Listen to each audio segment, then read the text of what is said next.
जी, आज इमरान खान साहब और बुशरा इमरान के बिहाफ पर हम तोशाखाना 4 मैं उसे कहूँगा, हम उसे 2 कहते हैं, मगर ये चौथी प्रोसिक्यूशन है मियाँ बीवी की। बार बार again and again repeated prosecution इसको प्रोहिबिट करता है क्रिमिनल जस्टिस सिस्टम हमारा।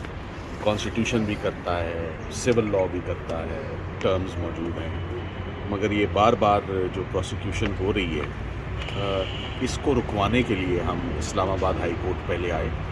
मगर आज हमारे केसेस जो हैं वो जस्टिस मिनहाज साहब के पास, आज जो न्यूली अपॉइंटेड हैं उनके पास हमारे केसेस फिक्स किए गए। हमने शुरू में जज साहब को बताया कि इससे पहले ये केसेस इस्लामाबाद हाई कोर्ट के एक सीनियर जज सुन रहे थे और उन्होंने 5-6 फैसले भी इसमें किए, कनेक्टेड मैटर्स, ज़मानतें भी ली हैं। और इस केस को भी पिछले हफ्ते पार्ट हर्ड उन्होंने किया, ऑब्जेक्शंस उन्होंने सुने, कुछ रिमूव किए, तो प्रॉपर्टी डिमांड्स के केस उन्हीं के पास वापस चला जाए।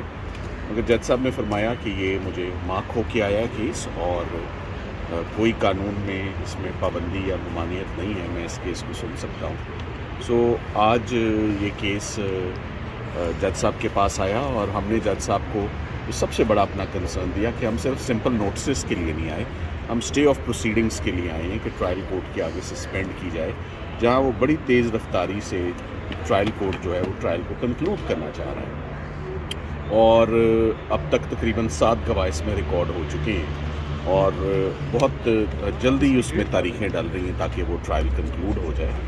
तो बात ये है कि हम जज साहब को हमने यही बताया कि बाय द टाइम आप जो रूटीन में नोटिस फरमा रहे हैं और जो लंबी तारीख है, बाय द टाइम हम वापस आएंगे तो ये नीचे इमरान खान साहब को इस केस में भी सज़ा हो चुकी होगी। तो हमें ऐसे ना आप हाई कोर्ट से वापस लौटाएं, हमें आप, हमने साइफ़र में भी हमें स्टे मिला, हमें अलकादिर में भी स्टे मिला, सीनियर जजेस से स्टे मिला और हमने उसको कभी मिसयूज़ नहीं किया उस स्टे को। जो तारीख होती थी वो कल आते थे, असिस्ट करते थे और हमें उसमें रिज़ल्ट मिले। बहरहाल ये एक कानूनी जंग है और ये एक लीगल बैटल है, हम अपनी ड्यूटी करते रहेंगे इंशाल्लाह। जो आप लोगों को हाई कोर्ट से इंसाफ मिलता रहा है पहले सीनियर जजेस से, अब नए जो जज आ गए हैं तो वो इंसाफ अब मिलना बंद हो जाएगा जो रिलीफ मिलता था? मैं ऐसे नहीं कहूँगा, मैं ये ज़रूर कहूँगा कि इतना कंट्रोवर्शियल केस, इतना कंट्रोवर्शियल ट्रायल, इतना कंट्रोवर्शियल जो पाकिस्तान की पॉलिटिकल विक्टिमाइजेशन हुई है, मैंने अपने वकालत के तजर्बे में ये देखा है कि जो न्यूली अपॉइंटेड अनकन्फर्म्ड जजेस होते हैं उनके सामने ऐसे मामलात बिल्कुल नहीं लगाए जाते और परहेज़ किया जाता है कि सिर्फ सीनियर सीजन जजेस ही इन मामलात और इन केसेस को सुने। सर, अलकादिर ट्रस्ट केस की अपील, सर अलकादिर की अपील आपको 1 या 2 दिन में आपको न्यूज़ मिल जाएगी, इंशाल्लाह फाइल होने वाली है। Thank you. नाटू बरियत केस में क्या डेवलपमेंट हुई है? हैदर पंचोदा, अली बुखारी साहब, मशाल यूसुफ ज़ई मौजूद हैं। अब बताइएगा क्या डेवलपमेंट आज बरियत केस में हुई है? देखिए, बरियत केस में डेवलपमेंट जो हुई है वो नए जो बेंच है उसके सामने लगा है, वो जो नए मिनहाज साहब आए हैं। हम बड़ा वाज़ेह तौर पर मौक़िफ़ रखते हैं कि ये जिस तरह मिनहाज साहब की एलिवेशन हुई है तो हमारा बिल्कुल एतराज़ है उन पर। उनको ये केस अपने पास नहीं रखना चाहिए था, उनके पास नहीं लगना चाहिए था। मैं तो बड़ा क्लियर मौक़िफ़ रखता हूँ। अभी खान साहब से मुलाकात है, इसके ऊपर हम स्ट्रेटजी बनाएंगे और फिर आपको बताएंगे कि क्या मामला है। अभी हमारी कॉन्टेम्प्ट की पटिशन जो है मेरी और मिशाल यूसुफ ज़ई की लगी हुई थी इस्लामाबाद हाई कोर्ट में, जिसमें हमने यही इस्तदा की कि खान साहब से मुलाकात हो या ट्रायल हो तो हमें जेल में जाने नहीं दिया जाता, तो हमें जाने की इजाज़त दी जाए।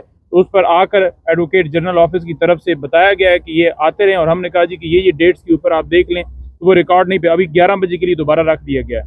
हम दोबारा पेश होंगे इस्लामाबाद हाई कोर्ट में और अदालत ने कहा है कि वो जो सज़ा दी गई है, यानी अगर किसी केस के अंदर सज़ा हुई है और वकील नहीं है, इसके अलावा जो बाकी डेट्स हुई हैं तो वो जो ट्रायल सारा था उसकी कोई वैल्यू नहीं है।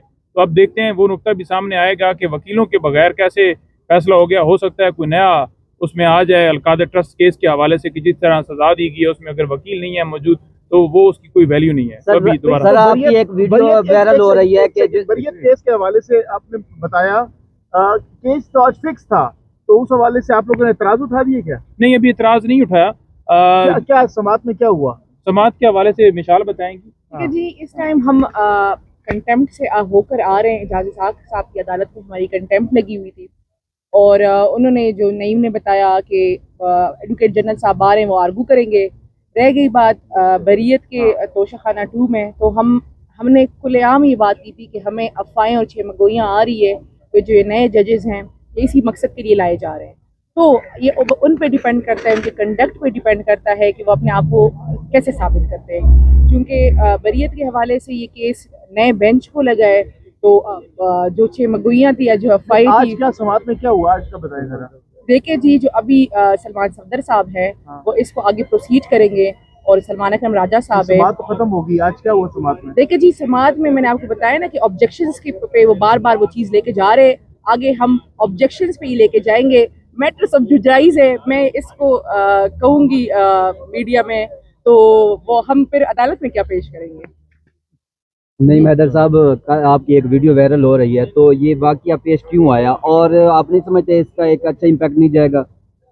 देखिए, बात यह है कि आगाज़ उसने किया खान साहब के घर के बारे में, तो फिर जवाब तो उसको मिलना था। और दूसरा फिर जो लड़ाई का आगाज़ है हाथापाई का, वो भी उसने किया, तो वो भी मैंने दिया। फिर रात को मैं गया था, हम न्यूज़ ये आए थे इंटरव्यू करने, तो मैं उधर बैठा हुआ था।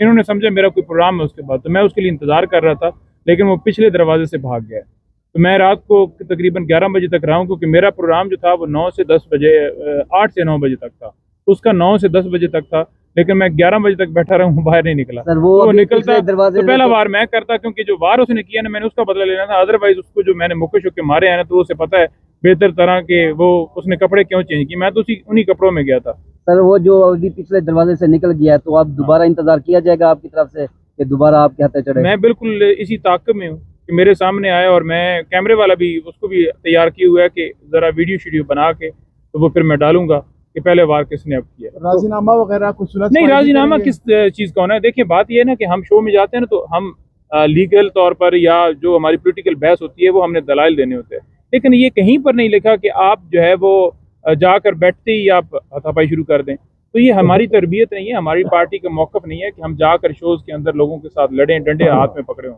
हाँ, अगर आप ज़ुबानी तौर पर कोई वार करेंगे तो हम ज़ुबानी जवाब देंगे, और अगर आप हाथ से वार करेंगे तो फिर हम हाथ से जवाब देंगे। और फिर आप भी अब तैयार रहिए कि जो आपने पहल की है वो इख्तिताम डेफिनेटली हम करेंगे। आपने तो जो है आगाज़ किया, इख्तिताम तो हमने किया, लेकिन अब जब हम आगाज़ करेंगे तो आपको इख्तिताम का मौका सर ये ऐसा वाकया पहले भी हुआ था कि हाँ जी, तो उस घटिया आदमी से पूछो ना, वो जो पख्तूनख्वा की जो है वो मेरा ख्याल में तो वो पख्तूनख्वा का ही नहीं। पख्तूनख्वा के लोग तो बड़े गैरतमंद हैं, जुर्रत वाले हैं, दिलेर हैं और इज़्ज़त वाले हैं। वो तो इज़्ज़त वाला है ही नहीं, वो तो घटिया आदमी है, नौसरबाज टाइप का आदमी है। सर में ऐसी चीज़ें क्यों पेश अपना करनी पड़ती हैं? क्योंकि जैसे फिरदौसी साहब ने कहा कि पूरी दुनिया देख रही होती है। हाँ, तो उससे पूछो ना, उसने फैमिली पे बात की, तो मैंने तो कहना था कि मरियम जो है वो नाजायज़ है, और मैं तो अब भी कहूँगा नाजायज़ है, क्योंकि जो उसने आगाज़ किया था मैं तो हर जगह पर कहूँगा नाजायज़ है। आप खान साहब से भी मिलने जा रहे हैं, खान साहब को बताएंगे इस हवाले से? हाँ जी, खान साहब को बताएंगे कि ये मामला हुआ है, और फिर आपको अपडेट करेंगे। सर एक वाकया पहले भी हुआ था शेर अब्दुल मरवत के साथ, फिर उससे पूछा गया कि प्रोग्राम जारी रहा, या तो आप क्या कहेंगे, प्रोग्राम जारी रहा उसके बाद? प्रोग्राम तो उसके बाद बढ़ गया, लेकिन जो दूसरा प्रोग्राम था ना, उससे वो जो मुद्दा था वो भाग गया। ये प्रोग्राम आगे जारी रहेंगे जी? हाँ जी, ये प्रोग्राम जारी रहेंगे आगे? प्रोग्राम ये जारी रहेंगे, और अब उन्हें मैंने कहा है कि जरा सलजीत खा लें, क्योंकि हुण साड़ी बारी है। अदालत लेके जाएंगे तो ऐसा जवाब दूंगी कि याद रखेंगे। जवाब दे दिया आपने? जवाब दे दिया आपने?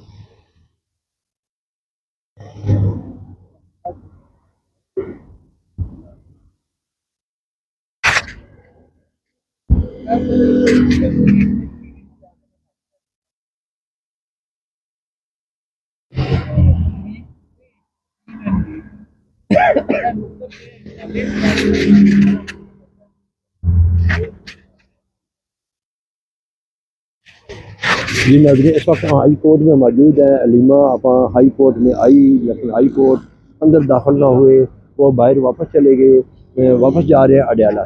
सीनियर जर्नलिस्ट मेरे साथ मौजूद हैं, सदाकत साहब। मैं इनसे पूछता हूँ, सदाकत साहब आप इस हवाले से क्या कहते हैं कि लीमा साहबा आई और हाई कोर्ट के अंदर ना गई, यहाँ से वापस अडियाला की तरफ चली गई? जी, उससे ये है कि आज जो तोशाखाना 2 की समाअत थी, उससे पहले जो इनके वकील हैं सलमान सफदर साहब, वो अदालत में पेश हो चुके थे। उन्होंने अलीमा आपा को बताया कि केस ख़त्म हो चुका है, क्योंकि ये जो केस था ये उनका ये मुतालबा था कि सीनियर जजेस के सामने लगाया जाए, लेकिन ये जज जो न्यू जज हैं हाई कोर्ट में, उनके सामने लगा दिया गया है। तो इसमें अभी कोई कार्रवाई नहीं हुई, तो इस वजह से वो उनको आगाह किया, तो वो अभी अडियाला जेल में जो समाअत होनी है तो उस हवाले से वो अडियाला जेल रवाना हो गए हैं। तो इस वजह से उनका अंदर जाने का कोई फ़ायदा नहीं था। तो हमने भी उनसे रिक्वेस्ट की कि हमसे बात कर लें, तो उन्होंने हमसे बात नहीं की। सर क्या समझते हैं आप, जैसे सलमान सफदर साहब ने मीडिया से गुफ्तगू करते हुए कहा, क्या यहाँ से इनको इंसाफ मिलता हुआ नज़र आ रहा है या सुप्रीम कोर्ट की तरफ इनको जाना पड़ेगा?